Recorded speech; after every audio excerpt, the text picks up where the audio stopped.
ईश्वर जो कुछ भी करता है हमारे अच्छे के लिए ही करता है, लेकिन हम पता नहीं है क्यों सोचते हैं कि ईश्वर हमारे लिए गलत कर रहा है। हमसे ज्यादा ईश्वर को पता है कि हमारे लिए क्या सही है क्या गलत। ईश्वर जो कुछ भी करता है उसमें कोई ना कोई राज जरूर होता है, लेकिन हम हमेशा यह कहते हैं कि पता नहीं हमने ऐसा क्या गुनाह किया है जो ईश्वर हमारे साथ ऐसा कर रहा है। कई बार ऐसा होता है कि हमारी जिंदगी में कोई चीज़ खत्म हो जाती है, लेकिन हमें यह सोचना चाहिए कि ईश्वर शायद हमें इससे कुछ बेहतर देना चाहता है। ईश्वर जो कुछ करते हैं अच्छा ही करते हैं।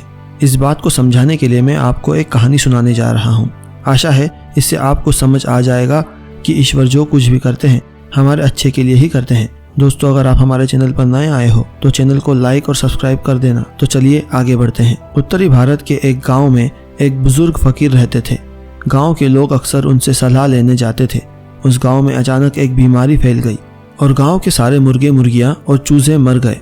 गांव वाले फकीर के पास गए और कहा, महात्मा, हमारे गांव के सब मुर्गे मुर्गियां और छोटे चूजे तक मर गए हैं, हम क्या करें? महात्मा ने केवल इतना ही कहा, ईश्वर जो कुछ करता है अच्छा ही करता है। कुछ दिनों के बाद कुछ ऐसी बीमारी फैली कि गांव के सारे कुत्ते मर गए। गांव वाले फिर महात्मा के पास गए और प्रार्थना की, महात्मा जी, गांव के सब कुत्ते मर गए हैं, अब कुत्तों के बिना चोरों से गांव की रखवाली कौन करेगा, हम क्या करें? महात्मा ने फिर कहा, इसमें भी कोई भलाई ही होगी। ईश्वर जो कुछ भी करता है अच्छे के लिए ही करता है। उस जमाने में माचिस नहीं होती थी। गांव में लोग आमतौर पर आग राख में दबा कर रखते थे। गांव के कुत्ते मरने के बाद कुछ समय बाद गांव में ऐसी जबरदस्त आंधी और बारिश आई कि सारे गांव की आग एकदम बुझ गई। इस पर लोग और भी दुखी हो गए।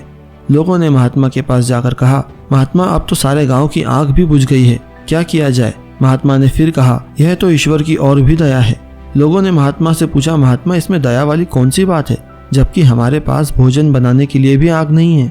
महात्मा ने कहा, इंतजार करो और देखते जाओ। ईश्वर की मौज को समझना इतना आसान नहीं, थोड़ा धैर्य रखो। लोगों ने इस बात को पसंद नहीं किया और दोबारा प्रार्थना की, महात्मा, हमारे हक में प्रार्थना करो। महात्मा ने जवाब दिया, अच्छा, एक दिन और ठहर जाओ, फिर अपने आप पता चल जाएगा। लोगों ने विश्वास ना करते हुए कहा, चलो चले, ये तो इसी तरह कहता रहता है। अभी एक दिन ही गुजरा था कि एक बादशाह कत्ले आम करता हुआ उस गांव के पास से गुजरा तो बोला कि यहाँ पेड़ तो है, पर ना कुत्ते भौंकते हैं, ना मुर्गे बांग देते हैं, ना धुआं निकलता है, लगता है यहाँ कोई आबादी नहीं है, छोड़ो इसको। और वह गांव के बाहर से ही निकल गया। अब गांव वालों को पता चला कि ऐसा सब कुछ क्यों हुआ।